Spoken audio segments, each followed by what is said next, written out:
اب التماس کرتا ہوں شیخ الحدیث و تفسیر حضرت علامہ مولانا محمد شریف صاحب قائد بارگاہ میں جو اپنے جانا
کو اتنے علوم پر مہارت ہو، اس کو حق ہے کہ وہ قرآن کریم کی تفسیر کو بیان کرے۔ اللہ کا فضل و کرم میرے آقا نعمت حضور اللہ علیہ السلام دورہ تفسیر کے لیے جن علماء کا انتخاب فرمایا، میں سمجھتا ہوں کہ وہ ان تمام علوم میں موضوعہ اور متداولہ کے ماہر ہیں، اور انشاءاللہ العظیم قرآن کریم قرآن حمید کی تو صحیح تفسیر بیان فرمانے طلبہ کرام کے ضرور کو علم قرآن سے روشن اور میری مراد حضرت شیخ القرآن والحدیث حضرت مولانا محمد سعید احمد صاحب استاد العلماء حضرت علامہ مولانا محمد فضل رسول صاحب دامت برکاتہ عالیہ ہیں۔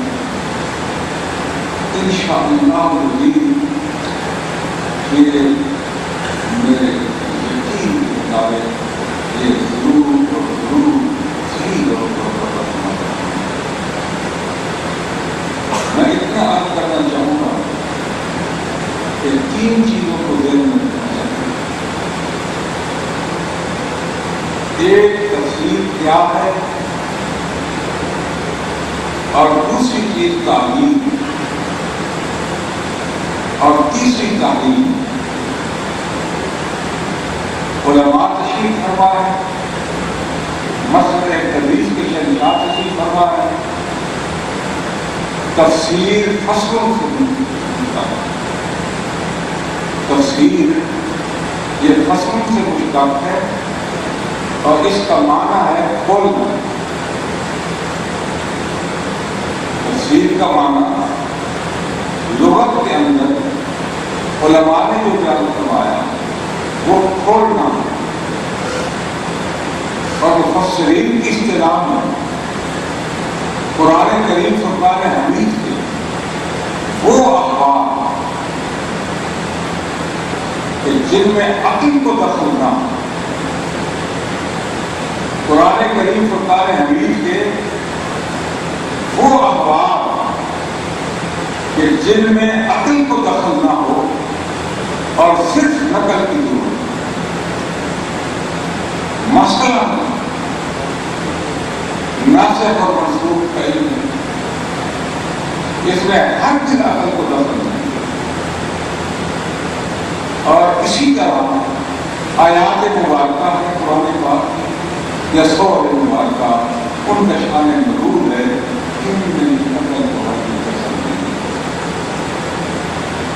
ان کا سمجھنا، بیان کرنا یہ نقل پر ہو، عقل کو اس میں دخل نہیں ہے۔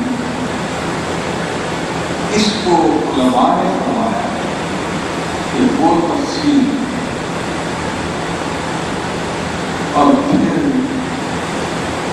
تفسیر ایک تو وہ جس کا ابھی میں نے ذکر کیا، اور ایک تفسیر بالغائب ہے، اور تفسیر بالغائب علماء فرماتے ہیں کہ حرام ناجائز ہے، کیونکہ ایک حدیث میں بھی ہے کہ اگر کسی شخص نے اپنی طرف سے قرآن کریم کی تفسیر کی ہے، اگرچہ صحیح بھی کی ہو، پھر بھی گناہ گار ہے۔ حضور سیدنا محدث اعظم رضی اللہ تعالیٰ عنہ ایک آیت مبارکہ کی آپ تشریح بیان فرما رہے تھے، اور کچھ ایسے نکات آپ نے بیان فرمائے کہ بعض علماء نے وہ نکات سنی نہیں، ان کے علم میں بھی جواب نہیں تھی۔ آپ نے جب ان نکات کا بیان فرمایا تو ایک ساتھی نے کہہ دیا اگر حضور ایسے ہے تو یہ تفسیر بالغائب نہیں ہو جائے گی۔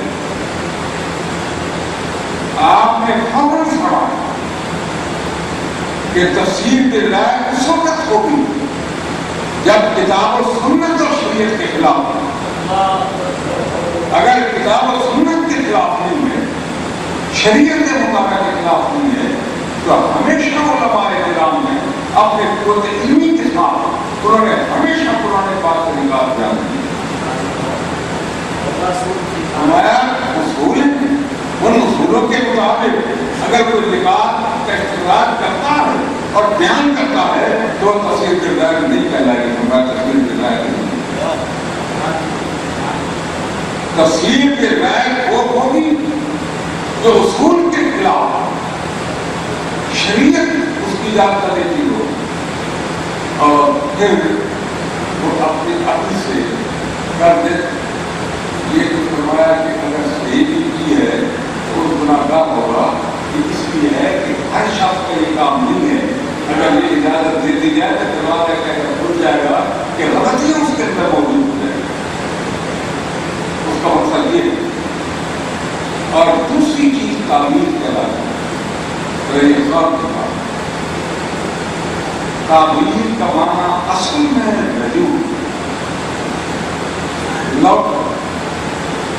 کا تعبیر وہ ہے کہ ایک کلام میں مختلف احتمالات ہوں اور کسی ایک احتمال کو دلائل کے ساتھ اور قرائن کے ساتھ ترجیح کی. فرمایا ترجیح کا نام تعبیر ہے جو دلائل سے اور قرائن سے بیان کی جائے کہ وہ احتمال نہ لو یا یہ احتمال لیا جائے. فرمایا وہ تعبیر کرنا ہے. وہ تعبیر ہے.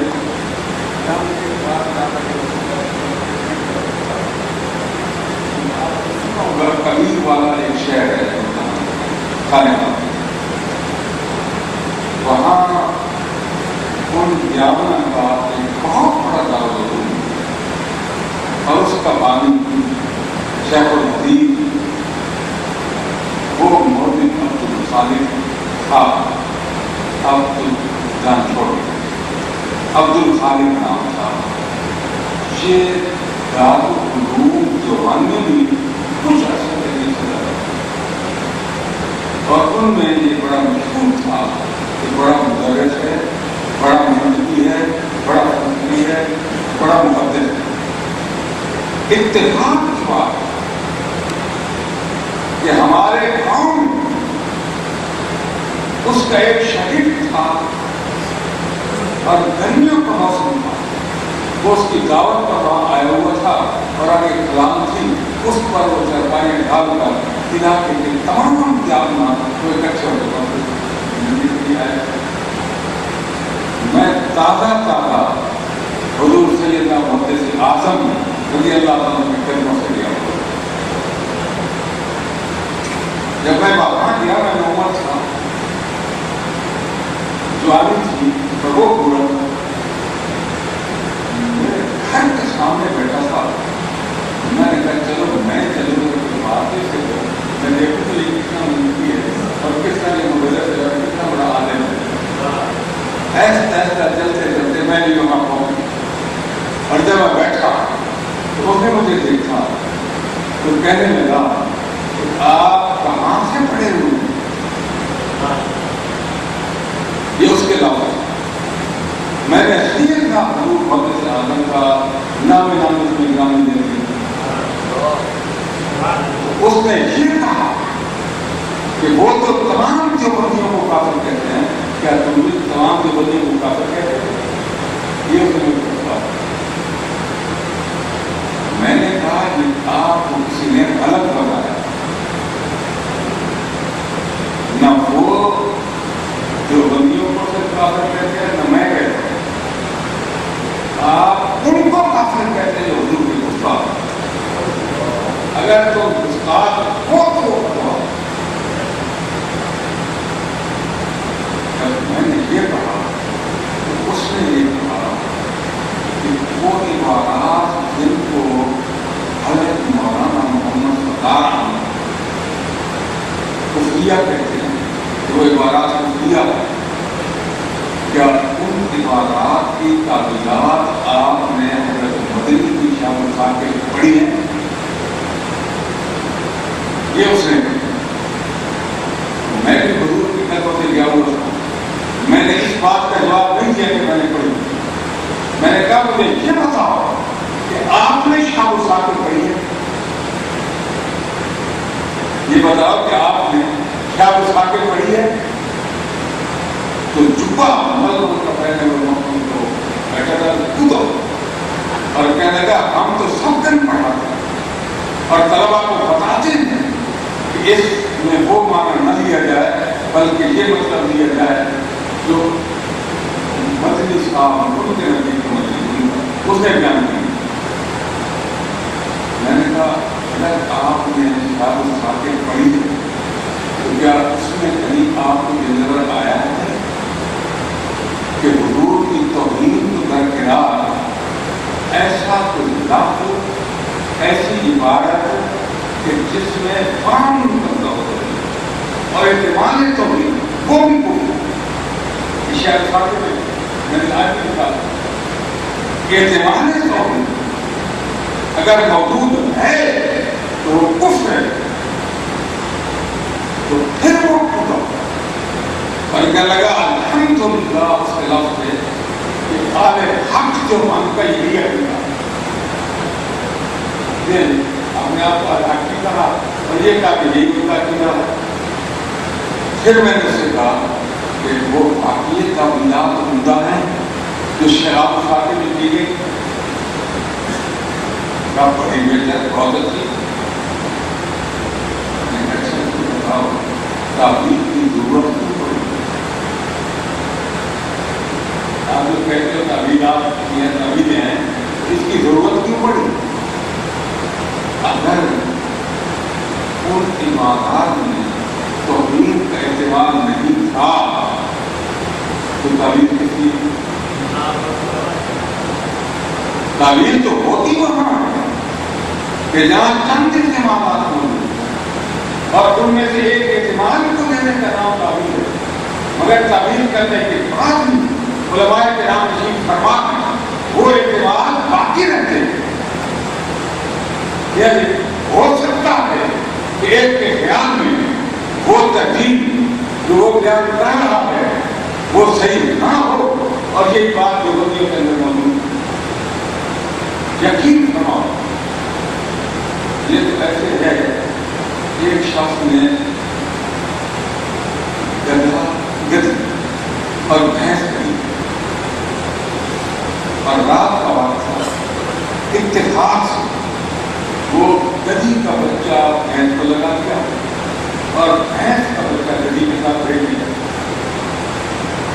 جب گھر گئے تو گدھی کے بچے کا اپنا بات تھا، بھینس کا اپنا بات ہوا اپنے بچے کے لیے نہیں گئی اور گدھی کا بچہ اپنی ماں کو دیے. شخص نے کہا کہ دودھ تو قسمت کا بولی تو نہیں بولو، دودھ تو قسمت کا بولی تو نہیں بولنی چاہیے. بھائیو جو تعبیر ان عبادتوں کی شعر و ساکر میں ہے وہ بخت البنان میں ہے. جو بخت البنان میں تعبیر کی گئی ہے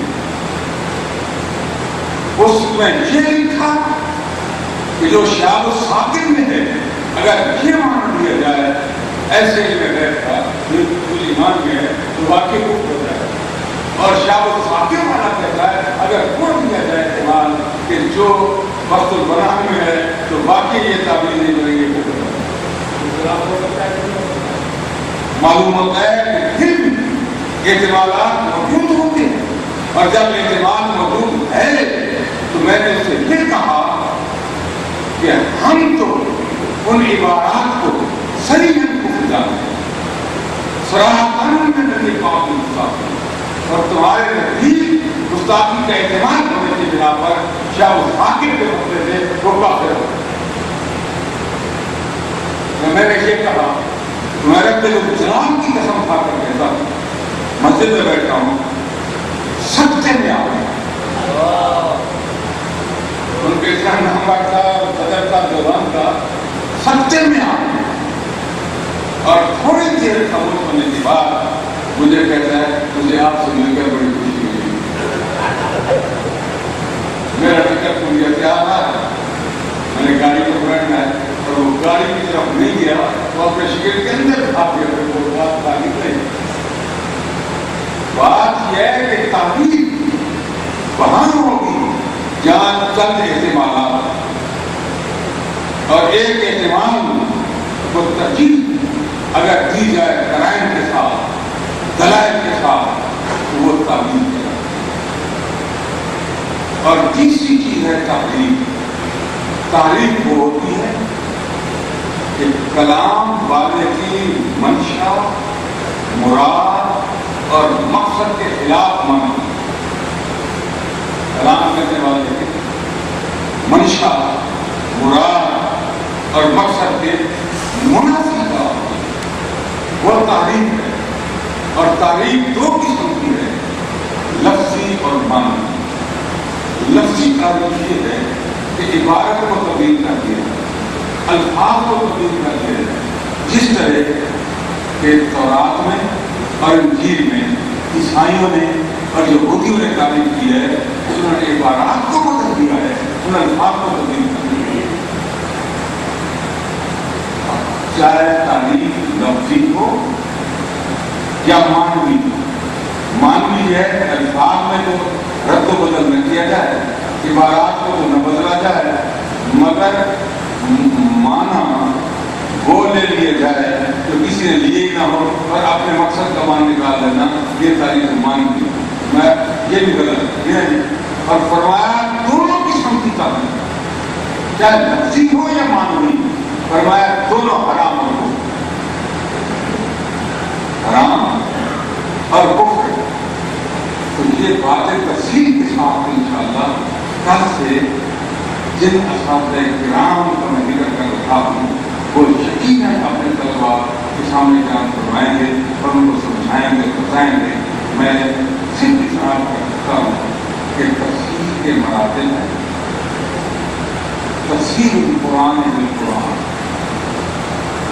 بعض قرآن کا حصہ بعض دوسروں کے لیے تفسیر بنا, اور سب سے افضل ترین یہ ہے تفسیر القرآن بالقرآن. اور فرمایا دوسری تفسیر القرآن بالحدیث, حدیث پاک کے ساتھ قرآن پاک کی تفسیر بیان کرنا. اور اس لیے یہ افضل ہے, اعلیٰ ہے کہ شاید قرآن کی پاک زبان سے ارشاد ہو. ان پر خدا نے قرآن کو ڈالا تھا, ان کی زبان پر بن جاتی ہوتی ہے, ان کی زبان سے جو ارشاد ہو یقیناً حق ہے. اور بخاری کریم کے الفاظ کا یہ مطلب بھی ہے کہ ما یخرج منہ الا الحق, کہ نبی پاک کی زبان سے جو نکلتا ہے وہ حق ہے, خود حق کو سچ ماننا ضروری ہے. فرمایا تفسیر القرآن بے اقوال صحابہ, صحابہ کرام کے اقوال سے قرآن کریم کی تفسیر کرنا, خصوصاً جو فقہاء اباطرہ سے خلفائے راشدین ہیں, ان کے اقوال سے قرآن کریم سے قرآن حدیث کی تفسیر کرنا, فرمایا بہت اعلیٰ ہے. ہاں, تابعین اور تبع تابعین کے اقوال سے اگر تفسیر بیان کی جائے تو اس وقت صحیح ہوگی جب وہ روایت کر جائے. اگر روایت سے بیان نہیں کر رہے تو تفسیر نہیں, اس کو قبول نہیں کیا جاتا. البتہ جب روایت سے آئے, کوئی روایت بیان کرتے ہیں اور اس سے تفسیر ہو جائے وہ صحیح ہے.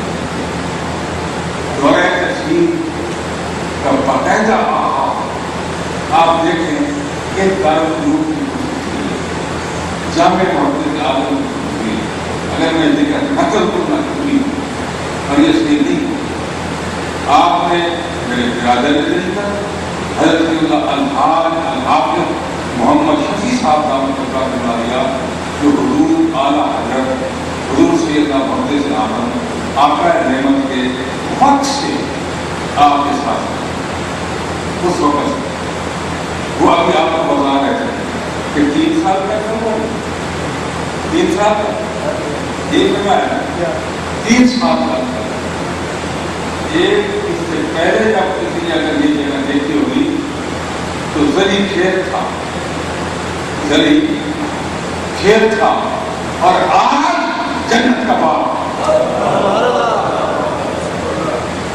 کل زری کھیت تھا زراعت ہو رہی تھی اور آج یہاں جنت کی تیاری میں تقسیموں کی بات ہو رہی ہے دنیا بدلی آج قال اللہ اور قال رسول کی صلاح بلند ہو رہی ہے اور یہ جو آپ نے اپنی آنکھوں سے دیکھا اور دیکھ رہے ہو جس نے نہیں دیکھا تو میں اب کروں گا کہ آخر میں جا کر جتنا ایسا ادھر ہے لیکن زیادہ پیچھے ہوئے یہ جو بلڈنگ آپ کو نظر آ رہی ہے 60 بہت بڑے علیق عمر پر یہ جو آپ کو حجویری گلاب دکھائی دے رہا ہے ادھر مفتی اعظم گلاب آپ دیکھ رہے ہو آپ آگے کو جائیں تو وہاں کے رسول اللہ کو دیکھیں تو آپ حیران ہوں گے کہ اتنے منصوبے یہ مکمل کرنا اتنے تھوڑے سے وقت میں یہ بلڈنگ کا تیار ہو جانا اس کا کام شروع ہو جانا کے ساتھ تعلیم بھی ہو رہی ہے تعلیم بھی ہو رہی ہے تعلیم بھی ہو رہی ہے تعلیم بھی ہو رہی ہے نہیں تو یہ انسانی طاقت سے آپ کو باہر ماننا عادتاً ایسا نہیں ہو سکتا یہ عادتاً ایسا ہونا بڑا مشکل ہے نہیں ہو سکتا لیکن ہوا لیکن ایسا ہے آپ دیکھ رہے ہیں تو میں کیوں نہ کہوں کہ وہ میرے آقا نعمت کی کرامت یہ کرامت ہم تکمیل ہو رہی ہے یہ کرامت ہے اور آپ نے اپنے اس عمر کے اندر علامت کے باوجود اور بیماری کے باوجود آپ کی ساری توجہ جامع مسجد اعظم کی طرف ہے اور اہل سنت و جماعت کے دوسرے مرکز سنی رضی جامع مسجد کی تعمیر الحقی اس کی اصلاح اس کی خدمت کے بتا اور پھر یہ دیکھیے کہ آپ ہی کے راستے جگر پاتے اور آغوش ولایت کے پر ہوتا حضرت اللہ صلی اللہ علیہ محمد کہتے رسول میں آپ دیکھ رہے ہو کہ میں نے اپنی آنکھوں سے دیکھا کہ رات بیت رہی ہے اور وہ یہاں عمارت تعمیر کرنے کا کام میں مصروف رات کے وقت دن کے وقت انہوں نے اپنی جوانی اپنی اس دین کے کام کے لیے وقت دن کو اسی کا کیا رات کو اسی کا ہے ہر وقت ہم نے منظور کے ساتھ کیا ہو ہے یا یہ ہوگا یا یہ ہوگا یا یہ کرنا ہے اور پہلے بھی رقبہ کرنے کا اور حال ہی میں آپ نے 2 قلعے اور خرید کر دیے ہیں فرمایا اس کو بھی شامل کر دیا جائے تعمیر و ترقی کی طرف رات دن یہ دارالعلوم رواں دواں سبحان اللہ آپ کی سرپرستی اور میں دیکھ رہا ہوں کہ آنے والے وقت میں یہ دنیا اسلام کے عظیم یونیورسٹی انشاءاللہ اور یہ بات گزشتہ ایک تو پرسوں تھا نا غالباً ہفتہ اس سے پہلے ہفتہ گزرا رفتار تعلیم کی یہ ہے کہ تھوڑے سے عرصے میں کہ ابتدا سے موقوف علیہ تک فرمایا 2 سالوں میں کلاسیں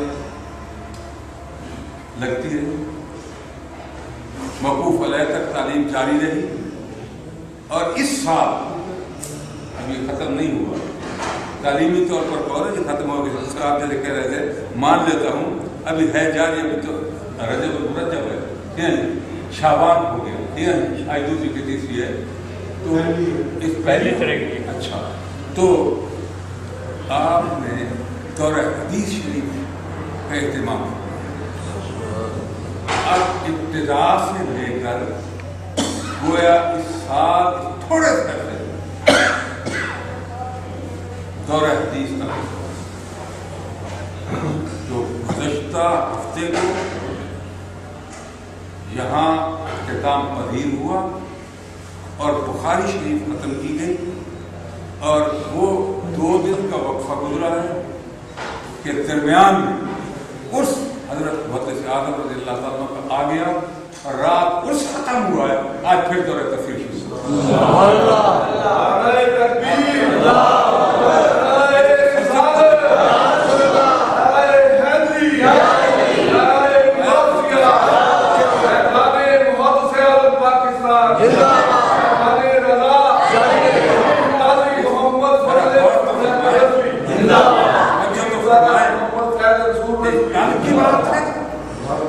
دو دن گزرتے ہیں، رات سارے ہوتے ہیں، اور آج پھر آپ دیکھ رہے ہو کہ آج تفسیر قرآن کی طرف آغاز ہوتی ہے، تعلیم شروع ہو گئی۔ تو جہاں رات اور دن اللہ اور اللہ کے پاک رسول کے ذکر پاک ہو، حضور قبلہ مفتی صاحب ہمارے اکابر میں، ہمارے مشائخ میں، ہم ان کے جوتوں کے غلام ہیں، ان سے پوچھ لیجیے کہ جہاں ذکر خدا بھی ہو، ذکر رسول بھی ہو، کہ کیا وہ جگہ جنت کا باغ نہیں کہلا سکتی؟ میں اس کو حدیث سے ثابت کر سکتا ہوں، مشکاہ شریف اٹھاؤ کہ اذا مررتم بریاض الجنت جنت، اذا مررتم بریاض الجنت فارتعوا، کچھ کھاؤ، جنت کے باغ کے قریب سے گزرو نا۔ یہاں کی باتیں تو گانا بھی کوئی نہیں توڑنے دے گا، نبی پاک علیہ السلام فرماتا ہے جب جنت کے باغ سے گزرو تو کھاؤ، یہ اجازت ہے، تمہیں کھاؤ، کالو